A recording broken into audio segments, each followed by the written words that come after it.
Guys, welcome to channel Vani Venkata official. ఈ రోజు ఒక కొత్త వీడియోతో మీ ముందుకు వచ్చేసామండి. అదేంటో తెలుసా? అదే ధనుష్ కోడి. సో ధనుష్ కోడి ఏంటో మీకు అందరికి తెలిసే ఉంటుందండి. అదే చాలా మంది యొక్క dream place, last land of India, భారతదేశం యొక్క చిట్ట చివరి రోడ్ అండి ధనుష్ కోడి. రామేశ్వరం ట్రిప్ లో భాగంగా మేము ధనుష్ కోడి విజిట్ చేసామండి.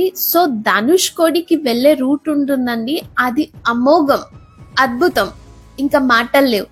యాక్చువల్ గా మనకి ధనుష్ కోడి వెళ్లే రూట్ అంటే రోడ్ ఉంటుంది కదా అండి. ఒక సైడ్ వచ్చేసి మనకి ఇండియన్ ఓషన్ ఉంటుంది, ఇంకొక సైడ్ వచ్చేసి బే ఆఫ్ బెంగాల్ ఉంటుంది, మధ్యలో రోడ్. ఆ మధ్యలో మనం ట్రావెల్ చేయాలి. జస్ట్ ఇమాజిన్, ఒక రోడ్, అటు సముద్రం, ఇటు సముద్రం, మనం కార్లో. అసలు అది హెవెన్ అండి.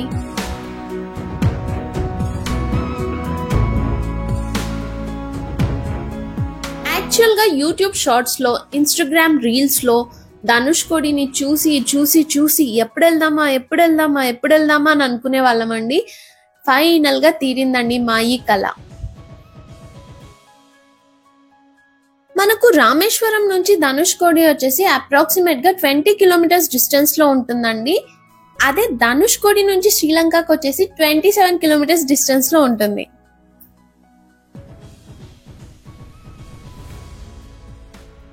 ధనుష్ కోడిలో మొత్తం ఆన్ ద వే వెళ్లేటప్పుడు మనకి వైట్ శాండ్ బీచెస్ కనిపిస్తాయండి. చాలా బాగుంటాయి. అసలు దాంట్లో చూస్తుంటే భూతల స్వర్గం అనిపిస్తుంది.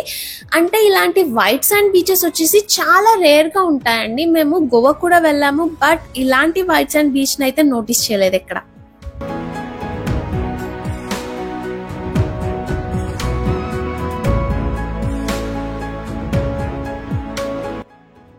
ధనుష్ కోడిని చూడబోయే ముందు మనము అసలు ధనుష్ కోడి గోస్ట్ టౌన్ గా ఎలా మారిందో మనం తెలుసుకుందామండి. పదండి. ఒకప్పుడు ధనుష్ కోడి వచ్చేసి చాలా పెద్ద టౌన్ అండి. అంటే చాలా ఇంపోర్ట్ ఎక్స్పోర్ట్ బిజినెస్ అలా జరుగుతూ పెద్ద టౌన్ గా ఉండేది. ఇంకొక విషయం ఏంటి అంటే ధనుష్ కోడిని విజిట్ చేయడానికి అదర్ కంట్రీ నుంచి చాలా మంది టూరిస్టులు వచ్చే వాళ్ళంట. అలాంటి పెద్ద టౌన్ ఇప్పుడు గోస్ట్ టౌన్ గా మారిపోయింది. అసలు గోస్ట్ టౌన్ గా ఎందుకు మారిపోయింది అనేది మేము చెప్తామండి. ప్రకృతి తలుచుకుంటే ఏమైనా జరిగిపోవచ్చు అని చెప్పడానికి లైవ్ ఎగ్జాంపుల్ ధనుష్ కోడి అండి.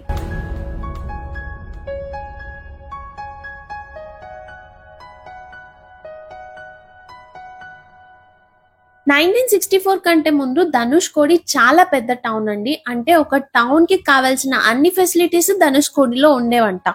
అంటే like hospitals, police stations, railway station, bus stand, hotels, shopping malls, everything ఉండేవంట. కానీ 1964లో వచ్చిన ఒక సైక్లోన్ మొత్తాన్నే మార్చేసింది. యాక్చువల్ గా ధనుష్ కోడికి శ్రీలంక చాలా దగ్గర అవుతుంది కాబట్టి శ్రీలంకకి ధనుష్ కోడికి మధ్యలో ఎక్స్పోర్ట్ ఇంపోర్ట్ బిజినెస్ అనేది చాలా బాగా జరిగేదట.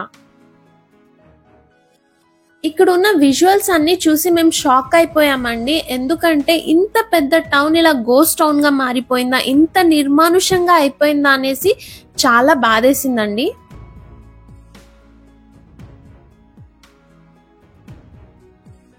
మన అందరికీ తెలిసిందే కదండి, కాశీ రామేశ్వరం ట్రిప్ అనేది ఎప్పుడు కంప్లీట్ అవుతుంది అనేది. కాశీలోని గంగాజలం తెచ్చి రామేశ్వరంలోని రామలింగేశ్వర స్వామికి అభిషేకం చేసి తర్వాత రామేశ్వరంలోని ఇసుక తీసుకెళ్లి కాశీలో కలిపితే అప్పుడే కాశీ రామేశ్వరం ట్రిప్ అనేది కంప్లీట్ అవుతుంది అని చెప్తారు కదా. సో యాక్చువల్ గా ఆ ఇసుక ఏదైతే ఉందో అది ఒకప్పుడు అంటే 1964 కంటే ముందు, సైక్లోన్ కంటే ముందు ఆ ఇసుక వచ్చేసి మనకి ధనుష్ కోడి నుంచి తీసుకెళ్లే వాళ్ళంట. కానీ ఈ భయంకరమైన సైక్లోన్ ఎప్పుడైతే వచ్చిందో అప్పటి నుంచి అంటే ఇక్కడ నుంచి కాకుండా రామేశ్వరం నుంచి ఇసుక తీసుకెళ్తున్నారట.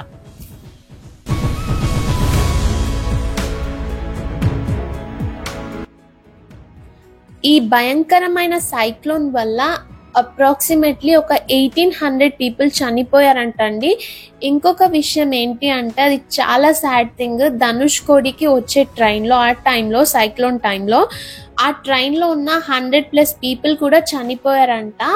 అంటే ఇది ఒక పెద్ద సాడ్ థింగ్ అయిపోయింది. అంత అన్ఫార్చునేట్ గా ఆ సైక్లోన్ రావడం వల్ల టౌన్ అంతా గోస్ట్ టౌన్ గా మారిపోయింది మొత్తం. అంటే ఒక సైక్లోన్ తో ఈ ధనుష్కోడి యొక్క హిస్టరీనే మారిపోయింది.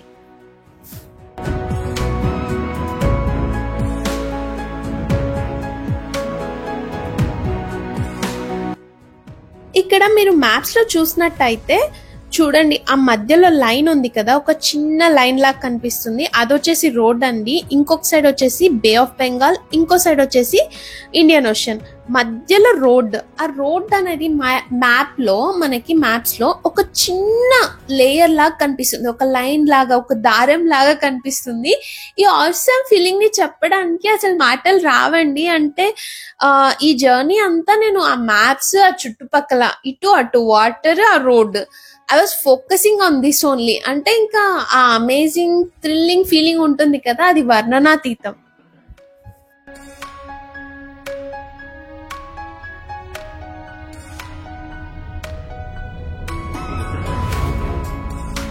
ఇప్పుడు ఇక్కడ మీరు స్క్రీన్ లో చూస్తున్నది వచ్చేసి ఒకప్పటి రైల్వే స్టేషన్ అండి. అంటే 1964 కంటే ముందు ఉన్న రైల్వే స్టేషన్.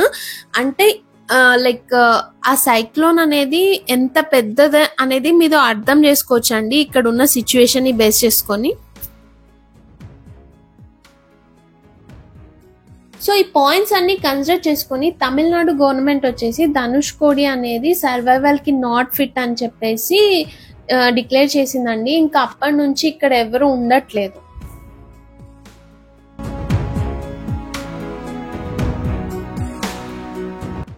ధనుష్కోడి అంటే మీనింగ్ వచ్చేసి బాణం చివర అని అర్థం అండి.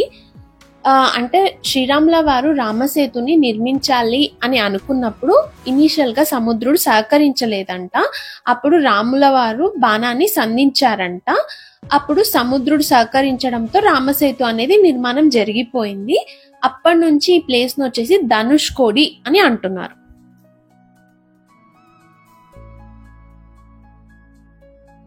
యాక్చువల్గా మాతో డ్రోన్ లేదండి. డ్రోన్ ఉంటే మాత్రం ఇది పర్ఫెక్ట్ షాట్. అంటే ఒక మధ్యలో రోడ్డు, రెండు సైడ్లు సముద్రము, ఇలాంటి ఒక అద్భుతమైన వ్యూని క్యాప్చర్ చేయాలంటే అది ఓన్లీ డ్రోన్ తో పాసిబులే.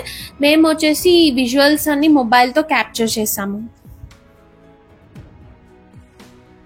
ఇనిషియల్ గా మేము ట్రిప్ ప్లాన్ చేసుకున్నప్పుడు డ్రోన్ కూడా ఆర్డర్ చేసామండి. బట్ థింగ్ ఏంటి అంటే ఆ డ్రోన్ ఆర్డర్ చేసింది మాకు డిఫెక్టివ్ పీస్ వచ్చింది, అది ఫ్లై అవ్వలేకపోయింది.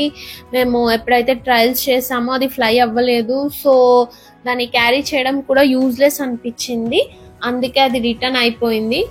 సో ఇంకా మాకి అన్ఫార్చునేట్లీ డ్రోన్ లేదు, మొబైల్ తోనే క్యాప్చర్ చేయాల్సి వచ్చింది. ధనుష్కోడి రీచ్ అయిపోయామండి. ఇదే అండి last land of India. Dhanushkodi clear గా చూపించడానికి ట్రై చేస్తామండి, అంటే ఎంత పాసిబుల్ అయితే అంత. యాక్చువల్ గా ఇక్కడ ఎండ్ పాయింట్ కి వచ్చేసరికి అదంతా సర్క్యులర్ ఫామ్ లో ఉంటుందండి. ఆ సర్క్యులర్ ఫామ్ మేము రౌండ్ గా చూపించడానికి ట్రై చేస్తున్నాం. ఇక్కడ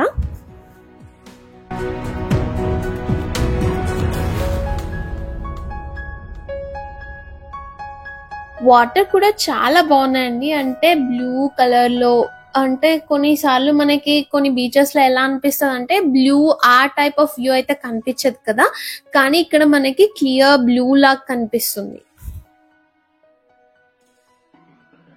యాక్చువల్గా ఫ్రెండ్స్తో వచ్చినా కానీ ఫ్యామిలీతో వచ్చినా కానీ హ్యాపీగా ఎంజాయ్ చేయాల్సిన ప్లేస్ అండి ధనుష్కోడి. ఇక్కడ చూస్తున్నారు కదా, చాలా మంది వాళ్ళ ఫ్యామిలీస్తో ఫ్రెండ్స్తో వచ్చిన వాళ్ళు హ్యాపీగా ఎంజాయ్ చేస్తున్నారు, పిక్స్ తీసుకుంటున్నారు, వీడియోస్ తీసుకుంటున్నారు. లైక్ ఒక డ్రీమీ ప్లేస్ కదా, so it feels so happy.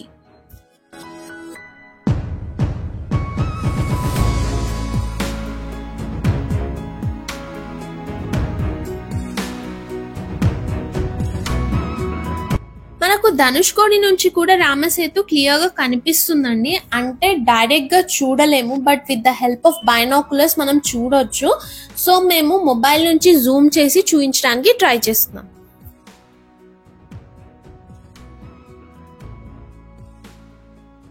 ఇదే అండి రామసేతు, మీరు స్క్రీన్ లో చూస్తున్నారు కదా, రాముడు నడిచిన ప్లేస్. ధనుష్కోడి నుంచి శ్రీలంక వచ్చేసి 27 కిలోమీటర్స్ అండి. సో అంటే మనము ఒక హాఫ్ అన్ అవర్ లో ధనుష్కోడి నుంచి శ్రీలంక కానీ వెళ్తే ఒక కంట్రీ నుంచి ఇంకో కంట్రీ వెళ్ళిపోయినట్టే.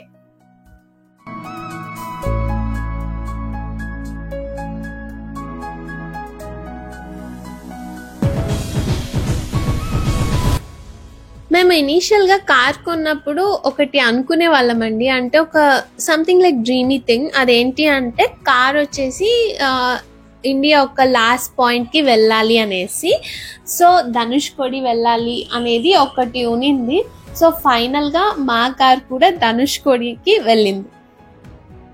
మా హస్బెండ్ అయితే ఫుల్ హ్యాపీ అండి, ఎందుకంటే అంటే చాలా అది కొన్నప్పటి నుంచి అనుకుంటున్నాం కదా ఈ లాస్ట్ ల్యాండ్ ఆఫ్ ఇండియాకి వెళ్ళాలి అనేసి, దట్టు కార్ లో. సో ఆ యూటర్న్ ఎప్పుడైతే తీసేసుకున్నారో అసలు ఇంకా సూపర్ ఎక్సైట్మెంట్ తో ఉన్నారనమాట. లాస్ట్ ల్యాండ్ లో యూటర్న్ తీసుకున్నా అనేసి చాలా హ్యాపీగా ఉన్నింది ఆ ఫీలింగ్.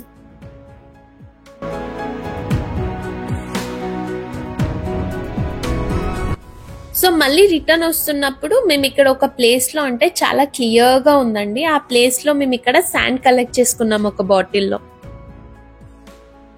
మీరు ఇక్కడ నోటీస్ చేసినట్టయితే అసలు అలలు లేవు కదండి. సో ఇక్కడ అస్సలు అలలే లేవు. ఇది వచ్చేసి బే ఆఫ్ బెంగాల్ అన్నమాట.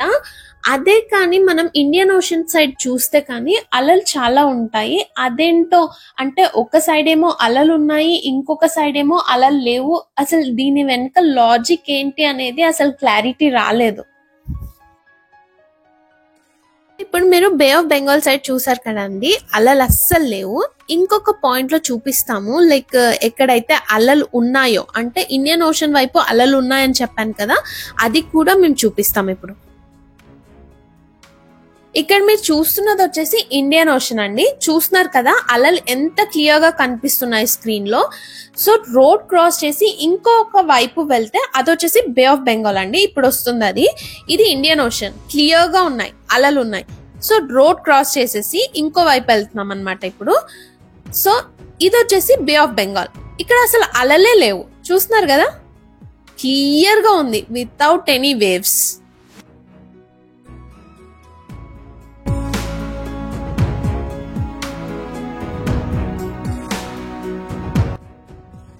మేము రామేశ్వరంలో వచ్చేసి మొత్తం 3 days ఉన్నామండి.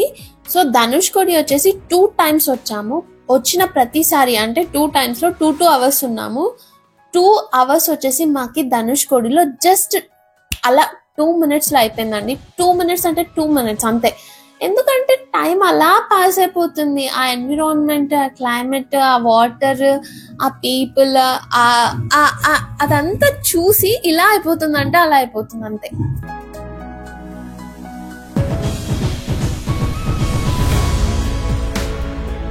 మా ఛానల్లో రామేశ్వరానికి సంబంధించిన ఆల్మోస్ట్ 6 to 7 వీడియోస్ ఉన్నాయండి. అంటే రామేశ్వరం కంప్లీట్ ట్రిప్ ఉంది. సో మీకు మా వీడియోస్ కానీ మా కంటెంట్ కానీ నచ్చినట్టయితే ప్లీజ్ ఒకసారి వాచ్ చేయండి.